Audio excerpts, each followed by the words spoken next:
ভাই আমার, আল্লাহ তাবারাক ওয়া তাআলা বলছেন কোরআন আমি নাজিল করেছি আর কোরআনের হেফাজত আমি করব। কে হেফাজত করবেন? হেফাজতের গ্যারান্টি কে নিয়েছেন? জোরে বলেন আল্লাহ। পৃথিবীর কোনো কিতাবের গ্যারান্টি আল্লাহ নেননি, কিন্তু কোরআন একটা এমন কিতাব আল্লাহ বলছেন আমি নাজিল করেছি আর আমি তার হেফাজত করব। কেমন করে হেফাজত করাবেন? এই যে আল্লাহ যেভাবে হেফাজত করিয়ে নিলেন আপনাদেরকে, আপনাদের দ্বারাতেই হেফাজত করাবেন। যদি আজকে আপনার মাদ্রাসা না থাকতো, হেফজুল কোরআন না থাকতো, না করতেন, তাহলে 22 জন ছেলে আজকে হাফিজে কোরআন হইতো? আপনারা বলেন তো, হইতো ভাই? জীবনে হতো না। কত নাবিনা বাচ্চাকে দেখবেন চোখের দুটা বন্ধ, দেখতে পাই না। আলিফ টেড়া হয় কি সোজা হয়, লাম টেড়া হয় কি সোজা হয়, জিমে কয়টা নোক্তা থাকে ও জানে না। কিন্তু দেখেন এরকম এরকম পৃথিবীতে আল্লাহ বান্দা তৈরি করেছেন যে 30 পারা কোরআন তার বুকে, মাথাতে, সিনাতে ভর্তি হয়ে গেছে। এরকম আছে না নেই? সুবহানাল্লাহ। ভাই আমার, কোরআনের পিছনে যতই মানুষ লাগুক, এখন কি দেখছেন? আল্লাহ তাবারাক ওয়া তাআলা যখন এই কোরআনটাকে নবীর প্রতি নাজিল করছিলেন জিবরিল ফেরেশতার মারেফাতে, তখন মক্কার বড় বড় সর্দার নেতা আবু জাহাল, আবু লাহাব, এরা এসে কি বলতো জানেন? রে মোহাম্মদ ছেলেটা যে কোরআন পড়ছে, আর কোরআনে এমন একটা জাদু, যেই শুনছে সেই মুসলমান হয়ে দিচ্ছে রে, কেমন করে রুকবি? একে রুক। এখন বলে না মাদ্রাসা, হ্যালো হ্যালো, এখন বলে না মাদ্রাসাকে বন্ধ করে দাও। শুনছেন না? শুনেন না? তখনও মাদ্রাসা ছিল না এরকম, কিন্তু কোরআনকে বন্ধ করে দেওয়া হোক, তখনও বলেছিল তারা। বলবে কেমন করে বন্ধ করবি? হে বলছে মোহাম্মদের কোরআন শুনিস না? মোহাম্মদের কোরআন শুনিস না? বলছে কেমন করে শুনিস না? ও পড়বে তো শুনতে হবে। আর যে একবার নবীর কোরআন শুনবে, সুবহানাল্লাহ, কোরআনে এমন একটা তাসির, আল্লাহ তাবারাক ওয়া তাআলা এমনই একটা কোরআনে আল্লাহ তাবারাক ওয়া তাআলা মুজিজা দান করেছেন, যে যত পড়ছেন মনে হয় নতুন পড়ছে। এক্ষুনি শুনলাম। আপনি গান শোনেন 5 বার থেকে 10 বার শুনবেন, ভালো লাগবে না। আপনি কি বলছে রে গাজাল শোনেন 2 বার 4 বার শুনবেন, ভালো লাগবে না। কিন্তু কোরআন মাজিদে প্রত্যেক দিন 5 বার করে নামাজ পড়ছেন, আর প্রত্যেক রেখাতে সূরাতুল ফাতিহা পড়ছেন, এমনিও পড়ছেন। আজ তাক কেউ কয়েছে যে ধো পড়িতে ভালো লাগে না রে, খাসতে গেছে, ছাড় অন্য সূরা গালা পড়, এরকম কি কেউ বলেছে? যত পড়ছে অত মনে হয় মজা লাগছে। লাগছে কি লাগে না? যত পড়ছে ওরকম মজা লাগছে। কোরআনে আল্লাহ এমনই একটা মজা দিয়েছেন। তো ভাই আমার, ওরা বলতে লাগলো, কি বলতে লাগলো? কাফেররা বলতে লাগলো কোরআন শুনতে হবে না। ওদের কথাটা আল্লাহ তাআলা কোরআনে দিয়ে দিয়েছেন কি? ওয়াকালাল্লাযীনা কাফারু লা তাসমাউ লিহাযাল কুরআন। সুবহানাল্লাহ। আল্লাহ রাব্বুল আলামিন ওদের কথাটা বলছেন, যে কথাটা বেঈমান মুশরিকরা ওই জামানাতে বলেছিলেন। কি বলেছিলেন? ওয়াকালাল্লাযীনা কাফারু, কাফেররা বলতে লাগলো, এক অপরকে বলাবলি করতে লাগলো। 5 জন 10 জন মানুষ বসে গেল। আজকে যেমন জালসা বসে আছেন, এরকম তাদের বৈঠক হয়ে গেল, মজলিস শুরু হয়ে গেল। এক অপরকে বলাবলি করতে লাগলো, এই মানুষরা তোমরা শোনো রে, কি শোনো? লা তাসমাউ লিহাযাল কুরআন, খবরদার খবরদার, এই কোরআন তোমরা শুনবে না, এই কোরআন তোমরা শুনবে না। মোহাম্মদ ছেলেটা যখন কোরআন পড়বে, তার কোরআন তোমরা শুনবে না, কোরআন শুনবে না। অন্য অন্য কাফের বেঈমান মুশরিকরা বলতে লাগলো, এই আল্লাহর বান্দা শুনো রে, মোহাম্মদ ছেলেটা যদি কোরআন পড়িতে লাগে, আমাদের কানে অটোমেটিক আওয়াজ ঢুকবে। আজকে আমি মাইকে বলছি, যদি আপনারা বলেন আমি শুনবো না বলে কি চারা আছেন না? মাইকের আওয়াজ যত দূর পর্যন্ত যাবে, আজকে জালসার আওয়াজ যায়, মাইকের আওয়াজ চলে যায়, কানে আপনার আওয়াজ ঢুকবে। এক বেঈমান আর এক বেঈমানকে বলতে লাগলো, আরে ও যদি কোরআন পড়ে আর আমরা যদি ওখানে বসে থাকি, তাহলে তোমাদের কথাটা, ওদের আওয়াজ আমাদের কানে আসবে, কেমন করে কোরআন শুনবি না? কি করতে হবে? সুবহানাল্লাহ। তারা প্ল্যানিং করলো কি?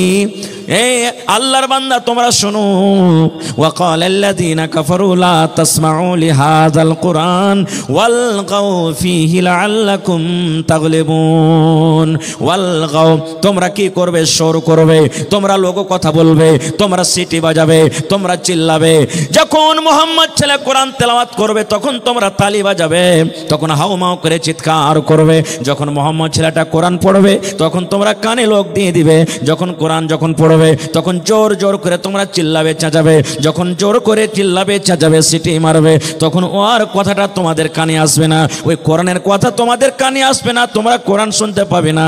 এই কাজটা করতে গেলে লাআল্লাকুম তাগলিবুন, তোমরা গালিব হয়ে যাবে, আশা করছি তোমরা গালিব হয়ে যাবে। নারে তাকবীর। ভাই আমি ওদিকে যাব না, শর্টে কথাটা বলছি। তারাও যে এরকম প্ল্যানিং করেছিল কিন্তু কামিয়াব হইতে পেরেছে? কামিয়াব হইতে পেরেছে? তারা হইতে পারেনি। আল্লাহর কোরআন ছিল, আছে, থাকবে। আল্লাহর কোরআন মিটেনি আর মিটাতে পারছে না, আর আগে মিটাতে পারবে না, কারণ আল্লাহ তাবারাক ওয়া তাআলার গ্যারান্টি নিয়েছেন, হেফাজত আল্লাহ করবেন। ভাই মুসলমান, এবারে আগে চলেন। আমি আপনাদের সামনে কোরআন মাজিদ তেলাওয়াত করেছি। আল্লাহ তাবারাক ওয়া তাআলা সে আয়াতটা থেকে বলছেন, ইয়া আইয়ুহাল্লাযীনা আমানু। কি হচ্ছে রে ভাই? আল্লাহ রাব্বুল আলামিন বলেন, ইয়া আইয়ুহাল্লাযীনা আমানু কু আনফুসাকুম ওয়া আহলিকুম নারা। মাইক में थोड़ा आवाज दीजिएगा, माइक में थोड़ा आवाज बढ़ाइए। আল্লাহ রাব্বুল আলামিন আয়াতটাতে বলেন, হে ইমানদার বান্দা বান্দি তোমরা শোনো। আল্লাহ রাব্বুল আলামিন এই আয়াতে বেঈমানকে ডাক দেন না, আল্লাহ রাব্বুল আলামিন ধোঁকাবাজকে ডাক দেন না, আল্লাহ রাব্বুল আলামিন মদখোরকে ডাক দেন না, আল্লাহ রাব্বুল আলামিন মিথ্যাকারীকে ডাক দেন না। আল্লাহ রাব্বুল আলামিন ইমানদার বান্দা বান্দীদেরকে ডাক দিচ্ছেন যে এক আল্লাহকে বলে স্বীকার করেছেন, নবীর প্রতি ঈমান এনেছেন, আখিরাতের প্রতি ঈমান, যারা জান্নাত জাহান্নাম বলে বিশ্বাস করেছে। আল্লাহ রাব্বুল আলামিন আপনাদের মতো ইমানদার বান্দা বান্দীদেরকে ডাক দিচ্ছেন। আল্লাহ ইমানদার বান্দা বান্দীদের প্রতি কত ময়ে কত দয়ে। ওরে সুবহানাল্লাহ, ইমানদার বান্দা বান্দি যেন জাহান্নামের ভিতরে না চলে যায়, ইমানদার বান্দা বান্দিরা যেন জাহান্নামের আগুনে না জ্বলে। এই জন্য আল্লাহ রাব্বুল আলামিন ইমানদার বান্দা বান্দিদেরকে ডাকতে বললেন কি, হে ইমানদার বান্দা বান্দি শোনো রে, কু আনফুসাকুম, তুমি নিজে বাঁচো, তুমি নিজে বাঁচো, তোমার নিজের নফসকে বাঁচাও। কু আনফুসাকুম ওয়া আহলিকুম, তুমি নিজে বাঁচো এবং তোমার পরিবারকে বাঁচাও, তোমার বেটাকে বাঁচাও, তোমার বেটিকে বাঁচাও, তোমার মাকে বাঁচাও, তোমার আব্বাকে বাঁচাও, তোমার ছেলেকে বাঁচাও, তোমার মেয়েকে বাঁচাও, তোমার ভাইকে বাঁচাও, তোমার পরিবারকে বাঁচাও। কি থেকে বাঁচাও? আল্লাহ রাব্বুল আলামিন বলেন, নার, জাহান্নামের আগুন থেকে বাঁচাও। কত সুন্দর করে আল্লাহ বলছেন, হে ইমানদার বান্দা বান্দিরা, তুমি এবং তোমার পরিবারকে কি থেকে বাঁচাও? জোরে বলেন, আর একটু জোরে বলেন, জাহান্নামের আগুন থেকে বাঁচাও। আচ্ছা বলেন তো ভাই, আমরা কি দু চোখে জান্নাত দেখেছি? একটু কথা বলেন, জান্নাত দেখেছি? আমরা দু চোখে কি জাহান্নাম দেখেছি? জাহান্নাম কেউ দেখেনি কো। কিন্তু আল্লাহ তাআলা বলেন, হে ইমানদার বান্দা বান্দি, আমি নেককার মানুষের জন্য জান্নাত তৈরি করেছি। আর এমনই জান্নাত দু চোখে দেখা দূরের কথা, মানুষ অনুভব করতে পারবে না অন্তরে যে জান্নাতটা হবে কেমন। এমন জান্নাত আমি তৈরি করেছি, কেউ দেখেনি। এবং জাহান্নামটা হলো খুবই ভয়ঙ্কর জায়গা, কঠিন জায়গা। কেমন কঠিন জায়গা? আচ্ছা আপনি বলেন তো, আল্লাহ এখানে জাহান্নামের আগুন থেকে বাঁচতে বললেন। আজকে যদি আপনি একটা চেরাক ধরিয়ে দেন, চেরাক তো বাড়িতে আছে, এখন না থাক, দেখেছেন চেরাক, মোমবাতি দেখেছেন, জ্বালিয়ে দিলেন। এবার যদি আমি বলি যে হাজি ভাই, আপনার এই হাতখানটাকে কিংবা লোকটাতে 1 মিনিট পর্যন্ত এরকম করে ধরে থাক চেরাক জ্বালিয়ে, পারবো আমরা কেউ? কথা বলেন, পারবো? পারবো না কো। যদি বলি 8 মিনিট 30 সেকেন্ড ধরে থাকেন, পারবো ভাই?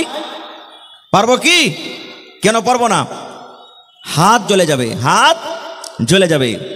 আল্লাহ রাব্বুল আলামিন বলেন, হে ইমানদার বান্দারে, জাহান্নামের ভিতরে আছে আগুন, জাহান্নামের ভিতরে আছে আগুন। আল্লাহ বলেন, বান্দারে তুমি এবং তোমার পরিবারকে জাহান্নামের আগুন থেকে বাঁচিয়ে নাও। এবার বলি বন্ধুরে, আমার মাওলানারা বসে আছেন, জিজ্ঞাসা করবেন, আল্লাহর নবী বলেছেন আল্লাহ রাব্বুল আলামিন ৭০ ভাগ আল্লাহ আগুন তৈরি করেছেন। এই দুনিয়াতে যেটা ভাগ আগুন আছে, এরকম করে করে ৭০ ভাগ আগুন আল্লাহ রাব্বুল আলামিন তৈরি করেছেন। ৭০ ভাগ আগুনের মধ্যে ৬৯ ভাগ আল্লাহ রাব্বুল আলামিন জাহান্নামের ভিতরে রেখেছেন। আর 1 ভাগ আগুন আল্লাহ রাব্বুল আলামিন দুনিয়াতে দিয়েছেন। 1 ভাগ আগুনের যদি এত দাম হয়, 1 ভাগ আগুনের যদি এত ভোল্টেজ হয়, 1 ভাগ আগুনের যদি এত তাপ হয়, যে আগুন যদি আমাদের হাতে লেগে যায়, হাত কিন্তু ফোঁচা পড়ে যায়, হাত আমাদের জ্বলে যায়, যে আগুনের ভিতরে আমরা 1 মিনিট পর্যন্ত নিজের হাত খানটাকে দিতে পারবো না। 1 ভাগ আগুনের যদি এত তাপ হয়, ওরে সুবহানাল্লাহ, আল্লাহ বলেন বান্দারে তুমি 1 ভাগ আগুন দুনিয়াতে তুমি এত সহ্য করতে পারো না, তার তাপ আমি আল্লাহ রাব্বুল আমিন 69 ভাগ আগুন জাহান্নামের ভিতরে রেখেছি। আল্লাহ মানুষকে ডাকতে বলে বান্দারে তোমাদের প্রতি আমার মায়া আছে রে বান্দা, তোমাদের প্রতি আমার দয়া আছে, তোমরা জাহান্নামের ভিতরে জ্বলবে, আমি আল্লাহ সহ্য করতে পারবো না। এই জন্য ইমানদার বান্দা বান্দি তুমি এবং তোমার পরিবারকে জাহান্নামের আগুন থেকে বাঁচিয়ে নাও। কেন? আল্লাহ তাআলা বলছেন ওয়াকুদুহান নাস ওয়াল হিজারা, জাহান্নামের লোকরি হবে কে? মানুষ এবং পাথর। পড়েন সুবহানাল্লাহ, জোরে পড়েন সুবহানাল্লাহ। জাহান্নামের লোকরি কি হবে? মানুষ এবং পাথর। আপনারা বলবেন হাজি মাওলানা মানুষ নেই জ্বলে পুড়ে ছাই হয়ে যাবে, পাথর কি পুড়ে জাহান্নামের ভিতরে? আজ থেকে মোটামুটি 15 দিন মাস আগে মোবাইলে দেখেছেন আমেরিকাতে আগুন লেগেছিল, দেখেছেন আগুন লেগেছিল, আপনারা মোবাইলে দেখেছেন? ওরে সুবহানাল্লাহ, নিজ চোখে চোখে দেখেছেন 5 তলা 15 তলা 50 তলা 20 তলা করে বড় বড় বিল্ডিং ধসে গেল, জ্বলে গেল, পুড়ে ছাই হয়ে গেল। আমরা যখন আয়াতটা পড়ি তখন মনে মনে ভাবতাম আল্লাহ রে পাথর কেমন করে পড়বে, আল্লাহ ইট কেমন করে পড়বে, পাথর করে করে পড়বে। ওরে সুবহানাল্লাহ, আজকে 15 দিন 20 দিন আগে আমেরিকাতে আগুন লাগাতে দেখে নিলাম, দুনিয়ার 1 ভাগ আগুনে যদি দুনিয়ার পাথরকে যদি পুড়িয়ে ছাই করতে পারে, তাহলে যে আগুন জাহান্নামের ভিতরে 69 ভাগ রয়েছে, বলেন সেই আগুনের তাপ আরো কত হইতে পারে? পারে কি পারে না? সুবহানাল্লাহ। সেই আগুন থেকে আল্লাহ তাবারাক ওয়া তাআলা বাঁচতে বলছেন। দুটা এখানে পয়েন্ট আছে, আল্লাহ প্রথমে নিজেরা বাঁচতে বলছেন, তারপরে নিজের ছেলে মেয়েকে বাঁচতে বলছেন। ছেলে মেয়েকে কেমন করে বাঁচাবো আমরা, নিজে কেমন করে বাঁচবো, আমি 2-4টা পয়েন্টের কথা বলবো। ভাই আমার, দুনিয়াতে আল্লাহ রাব্বুল আলামিন এমনই মহিলা দান করেছেন নেককার দিনদার, সে মহিলা আল্লাহর জান্নাতে যাবে, কিন্তু তার স্বামী তার হাজবেন্ড তার পেতে পাতে আল্লাহর জাহান্নামে যাবে। এরকম আছে না নাই? আপনারা জানেন দুনিয়াতে সব থেকে জালিম জাবির বাদশাহ ফেরাউন, নাম শুনেছেন? ফেরাউন সব থেকে বড় বাদশাহ, গোটা পৃথিবীতে তার সমান জালিম বাদশাহ আল্লাহ রাব্বুল আলামিন কিয়ামত পর্যন্ত আর দিবেন না। এত জালিম বাদশাহ ছিল, যেই বাদশাহ নিজে আল্লাহ দাবি করেছিল আমি হলাম রব, আমি হলাম আল্লাহ, আমি হলাম রব, তোমরা আমার পূজা করো। এই মুসলমান, এবারে ফেরাউনের স্ত্রী আসিয়া এবারে ফেরাউনকে বলল, ফেরাউন তোমাকে আমি আল্লাহ মানবো না, তোমাকে আমি রব মানবো না, তোমাকে আমি আল্লাহ মানবো না। এই মুসলমান, এইবারে ফেরাউন বলতে লাগলো আসিয়া রে, আমি হলাম স্বামী তোমার আর তুমি হলে আমার বিবি, কেন তুমি আমার কথা মানবে না? গোটা দুনিয়ার মানুষ আমাকে রব মানে, গোটা দুনিয়ার মানুষ আমাকে আল্লাহ মানে, তুমি কেন আমাকে আল্লাহ মানবে না? এইবারে আসিয়া কে বলেছিলেন, এই ফেরাউন, গোটা পৃথিবীর মানুষ তোমাকে আল্লাহ মানতে পারে, রব মানতে পারে, কিন্তু আমি তোমার বিবি, স্বামী হিসাবে তোমার আমি খিদমত করব, স্বামী হিসাবে তোমার আমি কথা মানব, স্বামী হিসাবে যেটা হক সেটা আমি আদায় করব, কিন্তু যখন তুমি ওয়াহদানিয়াতের পরে যাবে, যখন তুমি আল্লাহর দিকে যাবে, ইবাদতে বান্দেগীর দিকে যাবে, তখন কিন্তু আমি তোমাকে আল্লাহ বলে রব বলে তোমাকে স্বীকার করব না। এই জন্য আল্লাহর নবী বলেছেন, রে দুনিয়ার মানুষ, ফেরাউন সারা জীবন জাহান্নামের ভিতরে যাবে এবং তার ভালোবাসা স্ত্রী আসিয়া আল্লাহর জান্নাতের ভিতরে চলে যাবে। তাহলে বুঝা গেল পূজা হবে কার? কার পূজা হবে? একমাত্র আল্লাহর পূজা হবে, আল্লাহর বান্দেগী হবে। এবং দুনিয়াতে আল্লাহ রাব্বুল আমিন একজন আরো নবী দিয়েছিলেন, যার নাম হলো নূহ আলাইহিস সালাম। নূহ নবী হলেন আল্লাহর একজন নবী, যে 900 থেকে 1000 বছর পর্যন্ত দুনিয়াতে বেঁচেছেন। নূহ নবী জান্নাতের ভিতরে যাবে এবং নূহ নবীর সন্তান জাহান্নামের ভিতরে চলে যাবেন। মেলায় মানুষ কহে না, হবে মূলবীর কে বেটাতে এত খারাপ কেনে? কথাতে কথাতে বলে মূলবীর কে বেটারা ভুল করে দেয়, তো মূলবীর কে বেটাটা মানুষ লেজি ভাই, ও তো ভুল করতে পারে। মানুষরা বলে মূলবীর কে বেটা।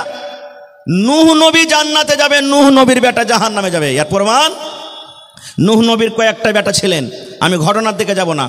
নূহ নবীর কথা ভাই কেউ মানে না, যত ডাকছে অত পালাইছে, যত ডাকছে অত পালাইছে। আর আল্লাহর কোরআন বলছেন লাইলা ওয়া নাহারা, দিন রাত তাবলীগ করেছেন, ওয়াজ করেছেন, কিন্তু ওর কথা কেউ মানে না।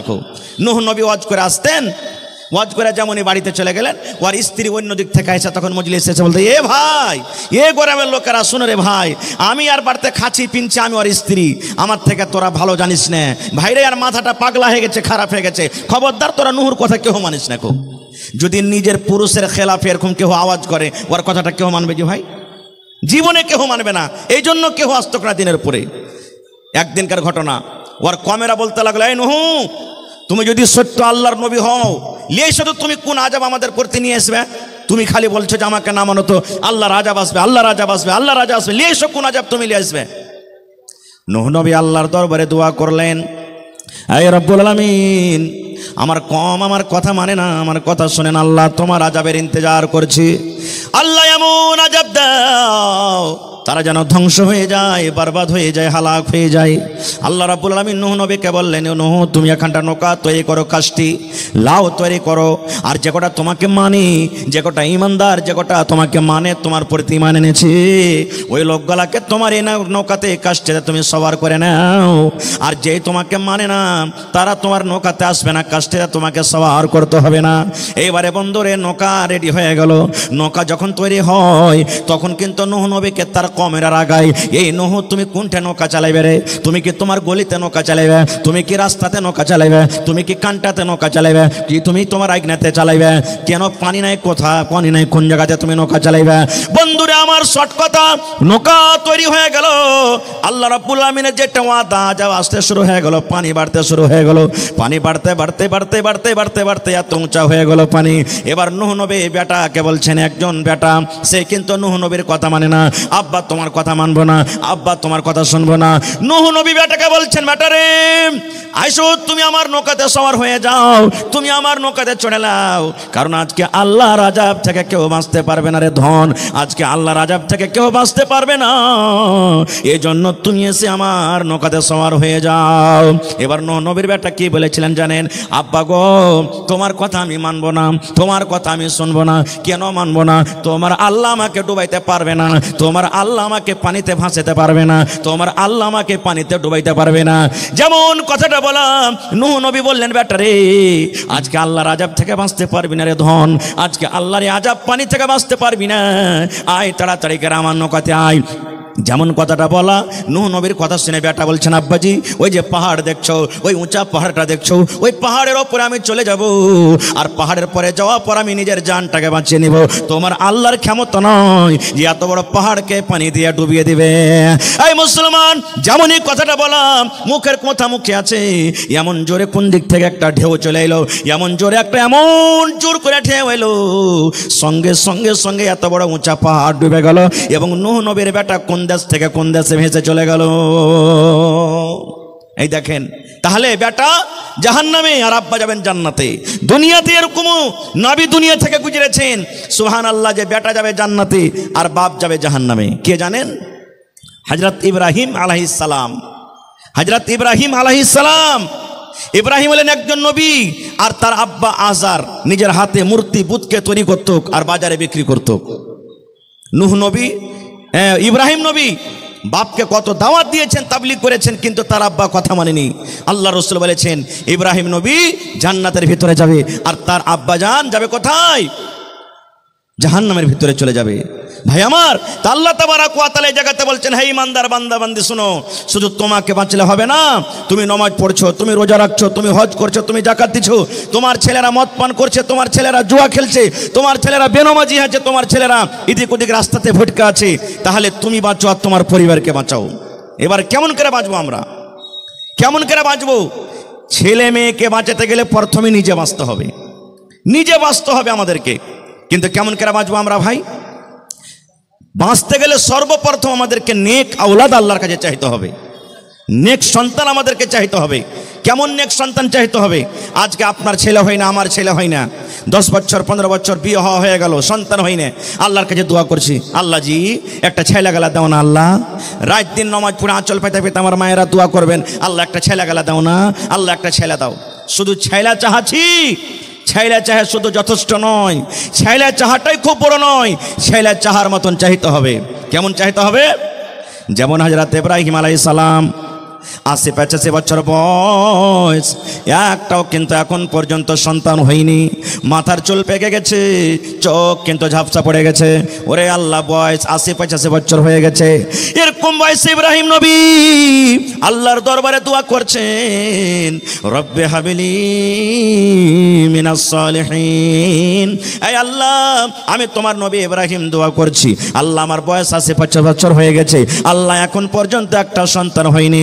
রব্বুল আমিন, তুমি আমাকে একটা সন্তান দাও, তুমি আমাকে একটা ছেলে দাও, তুমি আমাকে একটা সন্তান দাও। কেমন সন্তান দাও আল্লাহ? সে সন্তান যেন নেককার হয়, সে সন্তান যেন দিনদার হয়, সে সন্তান যেন মুত্তাকি হয়, সে সন্তান যেন পরহেজগার হয়, সেই যা সন্তান যেন সলে হয়, সেই সন্তান যেন আল্লাহ গায়ের সলে না হয়। দোয়া করছেন একজন নবী, আল্লাহ তুমি আমাকে যে সন্তান দিবে সন্তানটা নেক দাও সন্তান। আর আমরা দোয়া করব কি, আল্লাহ সন্তান দাও। তো দুটাতে পার্থক্য হলো না? হলো না ভাই? পার্থক্য হলো না? হলো না? আল্লাহর কাছে যখন সন্তান চাইবেন তো নেক সন্তান চাইতে হবে। নেক সন্তান চাইতে গেলে কি হবে জানেন? আর আপনার যদি সন্তানটা নেক হয় তা আপনার জন্য কত লাভ আছে, সুবহানাল্লাহ। আল্লাহ রাসূল বলেছেন, ইজা মাতাল ইনসান, মানুষ যখন মরে যায় সমস্ত আমল তার বন্ধ হয়ে যায়। দুনিয়াতে বেঁচে আছেন, নামাজ পড়বেন নেকি পাবেন, রোজা রাখবেন নেকি পাবেন, তেলাওয়াত করবেন নেকি পাবেন, দান করবেন নেকি পাবেন, হজ করবেন নেকি পাবেন। আল্লাহ রাসূল বলেছেন, উম্মত যতদিন মানুষ বেঁচে আছে ভালো আমল করলে নেকি আছে, কিন্তু লোকটা যখন মরে যাবে, মরে যাওয়ার সাথে সাথে সমস্ত আমল কিন্তু তার বন্ধ হয়ে যায়। নামাজ পড়ে নেকি হজলো, নামাজ পড়তেন নেকি পেতেন, মত হয়ে গেল নেকি বন্ধ হয়ে গেল। রোজার মাসে রোজা রাখলে নেকি হতো, মত হয়ে গেল আপনার নেকি বন্ধ হয়ে গেল। তেলাওয়াত করেছিলেন নেকি পাওয়া যেত, মত হয়ে গেল নেকি বন্ধ হয়ে গেল।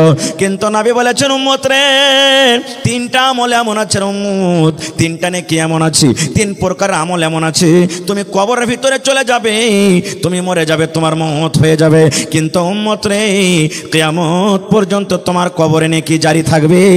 তোমার ওই নেকি আল্লাহ রাব্বুল আমিন বন্ধ করবেন না। অনলাইন তোমার কবরে নেকি ঢুকতে থাকবে, অনলাইন তোমার কবরের ভিতরে নেকি যেতে থাকবে। তিনটা আমল এমন আছে মরার পরও কিন্তু আপনার ওই কবরে নেকি যেতে থাকবে, বন্ধ হবে না কোনোদিন। বলবেন জি তিনটা আমল বন্ধ হবে না? না। কি আমলটা? এক নম্বরে নবী বলেছেন সাদকায়ে জারিয়া। সাদকায়ে জারিয়া কাকে বলে? এই যে দেখেন এত সুন্দর সুন্দর মাদ্রাসা আপনারা করে রেখেছেন, এটা হলো সাদকায়ে জারিয়া। 1 টাকা দিয়েছেন, 1000 দিয়েছেন, 1 মোট চাল দিয়েছেন, আপনি একদিন কাম করে দিয়েছেন। আল্লাহুস সামাদ, এই মাদ্রাসা যতদিন কায়েম আছে কায়েম থাকবে। আপনি কবরে চলে যাবেন, মাদ্রাসাতে পড়ালেখা হবে, কোরআন পড়া হবে, দিনের পড়া হবে, দোয়া হবে। আপনার এই তৈরি করা মাদ্রাসাতে পড়ালেখা করবে ছেলেরা, ওরা জানে কি পাবে, আল্লাহ রাব্বুল আমিন আপনার কবরে কিন্তু নেকি জারি করে দেবেন। মসজিদ আপনি বানিয়ে চলে গেছেন, মসজিদে যতদিন লোক নামাজ পড়বে মসজিদ কায়েম থাকবে। আপনি কবরে চলে গেছেন, আল্লাহ রাব্বুল আমিন আপনার কবরে কিন্তু অনলাইন নেকি দিয়ে দিবেন। আপনি কোনো ইয়াতিম বাচ্চাকে, মাদ্রাসার কোনো গরিব ছেলেকে আপনি 10 টাকা দিয়ে দিয়েছেন, আপনি একটা জামা কিনে দিয়ে দিয়েছেন, আপনি একটা লুঙ্গি গালা কিনে দিয়ে দিয়েছেন। কোনো বাচ্চাকে চাপ্পাল নাই ময়া হয়েছে, আহারে এটা গরিবের বাচ্চা, আমি একটা চাপ্পাল গালা দিয়ে দিই। ওরে সুবহানাল্লাহ, কত গরিবের বাচ্চা আছে মাসে 300 টাকা 400 টাকা খোরাকের ফেস জোটে না। আপনি বাচ্চাটাকে যারা বলছেন, বাবুরে তোমার 1 মাসের খোরাকের ফেস আমি 300 টাকা তোমাকে দিয়ে দিলাম, বাবুরে 1 সাইড তোমাকে পায়জামা আমি দিয়ে দিলাম। এই যে আপনার দেওয়া টাকাতে যদি কোনো বাচ্চা হাফেজে কোরআন হয়ে যায়, যদি কোনো বাচ্চা আলিম দিনদার, আলিম নেককার দিনদার যদি আলিম হয়ে যায়, ওরে সুবহানাল্লাহ, আপনি কবরে চলে যাবেন, আল্লাহ রাব্বুল আমিন ওই ছেলেটাকে যে আপনার দুয়াতে, আপনার মেহনতে, আপনার টাকাতে আল্লাহ কামিয়াব করলেন, ওই নেকিটা আল্লাহ রাব্বুল আমিন আপনার কবরে জারি করে দেবেন। তারপরে 2 নম্বরে রাসূল বলেছেন, ওরে সুবহানাল্লাহ, ওয়ালাদুন সালিহুন ইয়াদউ লাহু, নেক সন্তান, নেক আওলাদ দুনিয়াতে ছেড়ে গেছেন। একটা বেটাকে নেককার করে গেছেন, বেটিকে নেককার করে গেছেন, বেটিকে দিনদার করেছেন, বেটা দিনদার করেছেন।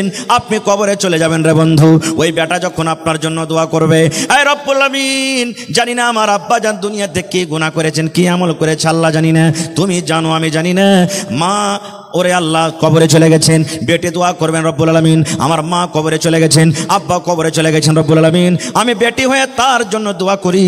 আল্লাহ আমার আব্বা মায়ের জীবনে যদি কোনো গুনাহ হয়ে থাকে, ছোট বড় সাগিরা কাবিরা, এই রব্বুল আলামিন আমরা তার সন্তান হয়ে দোয়া করি, আল্লাহ তুমি আমার আব্বা মায়ের জীবনের গুনাহ খাতাকে আল্লাহ মাফ করে দাও। আল্লাহ আমার মা বাবার কবরে তুমি জান্নাতের বিছানা দিয়ে দাও। আল্লাহ মা বাবার কবরকে তুমি নূর দিয়ে মানাও করে দাও। যখন নিজের সন্তানেরা এরকম ভাবে দোয়া করবে, আল্লাহ রাব্বুল আলামিন ফেরেশতাকে বলবেন, ফেরেশতা রে, ওর নেককার সন্তান নেককার আওলাদেরা দোয়া করেছে রে ফেরেশতা, যা যা যা যা, আমি আল্লাহ রাব্বুল আলামিন আদেশ করি ওই নেককার ছেলে এবং মেয়ের ওই দোয়াটাকে আল্লাহ রাব্বুল আলামিন আদেশ করবেন কবরের ভেতরে দিয়ে দাও।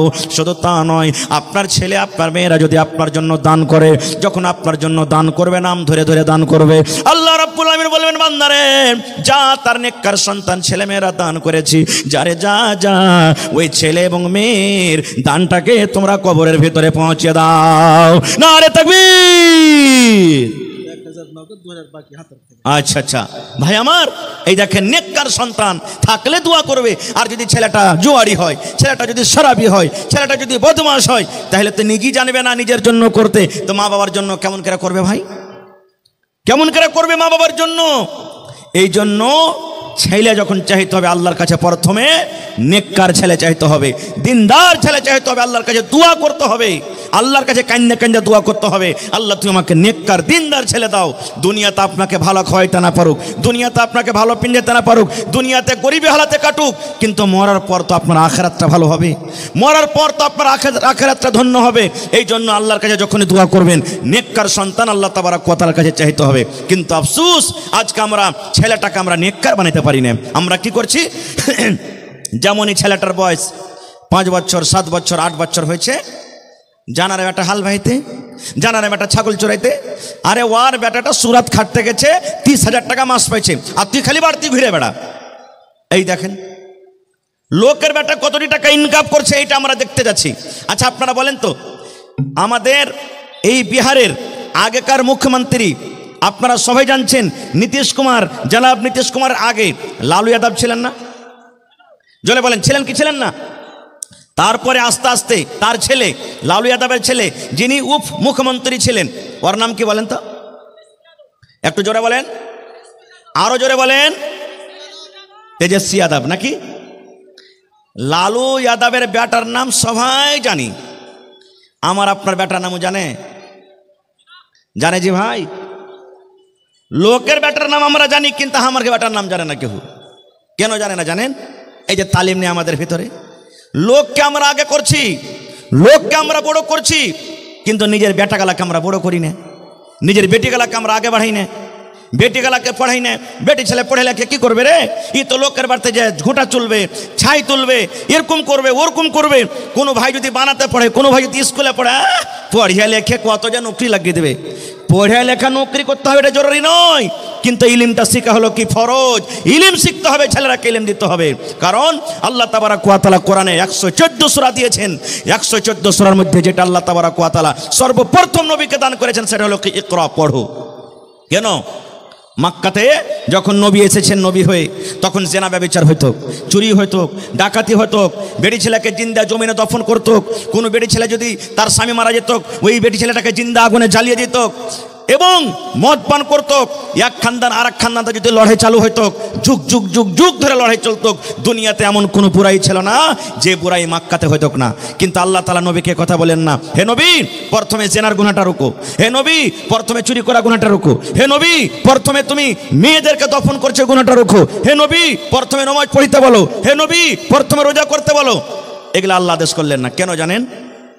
প্রথমে বললেন ইকরা, পড়ো। কেন বললেন? মানুষ পড়বে, জানবে আল্লাহকে, আল্লাহ রসুলকে, তখন অটোমেটিক তার মধ্যে থেকে পাপ চলে যাবে, পাপ চলে যাবে। মানুষ যখন জানবে, পড়বে যে হ্যাঁ আল্লাহ হলেন এক, আল্লাহর পূজা হওয়া চাই, আল্লাহর সাথে অন্য কাউকে শরীক করতে হবে না, আল্লাহর নবী মুহাম্মদ সাল্লাল্লাহু আলাইহি ওয়াসাল্লাম, জান্নাত আছে, জাহান্নাম আছে, তখন মানুষের ভিতর থেকে অটোমেটিক সব পাপ দূর হয়ে যাবে। এই জন্য পড়ার কথাটা বলেছিলেন। আর হায়রে হতভাগা মুসলমান, আজকে আমরা মুসলমান পড়াতে সব থেকে পিছিয়ে আছি, সব থেকে পিছিয়ে আছি ভাই আমার। তাহলে ওয়াজ আপনাদেরকে শোনাবো ইনশাআল্লাহ, আল্লাহ যদি হায়াতে রাখেন। আমার পিছনে আরও যোগ্য যোগ্য আলিম আছেন, আমার ভাই মৌলানা হুমায়ুন কবির আছেন, আর ইন্টারন্যাশনাল খাতিব জার্জিস আলম সাহেব চতুর্বেদী হাফিজুল্লাহ উনিও আছেন।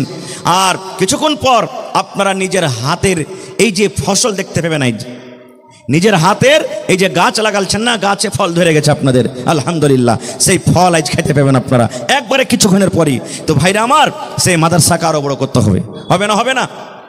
আমি মোটামুটি আমার ছেলে তো আমাদের সাথে পড়ালেখা করলে, আর আপনাকে দোয়াতে আল্লাহর দয়াতে এই বছরে উনিও আজকে দাস্তারবান্দি হবে, লাঠি পাকড়ি পাবে আমার ছেলে মাদ্রাসাতে।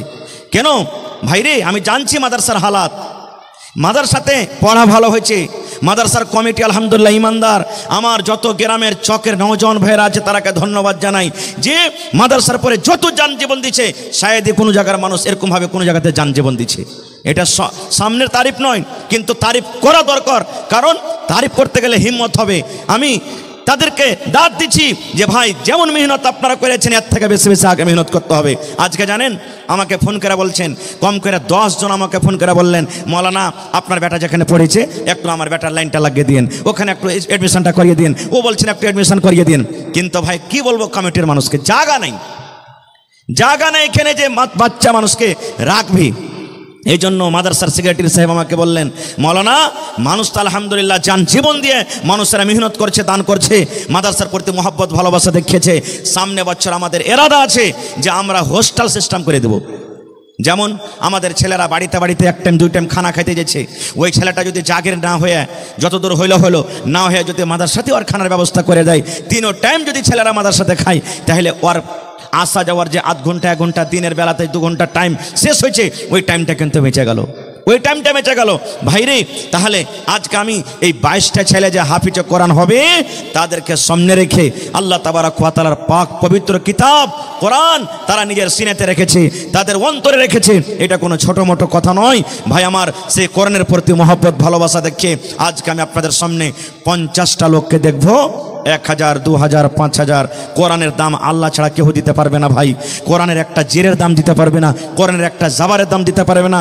আজকে যে আপনাদের মাদ্রাসাতে 10,000 12,000 15,000 হাফিজ রেখেছেন, সুবহানাল্লাহ, 24 ঘন্টা তাদেরকে বেতন আমরা দিতে পারি না জীবনে, কারণ মজুরি আল্লাহ দিবে, আল্লাহ ছাড়া কোরআনের মজুরি আমরা দিতে পারবো না। খুব তবে কোরআনের মান সম্মান রেখে দেখি আমি 50টা লোককে দেখবো, এক পারা করে কোরআনের দাম।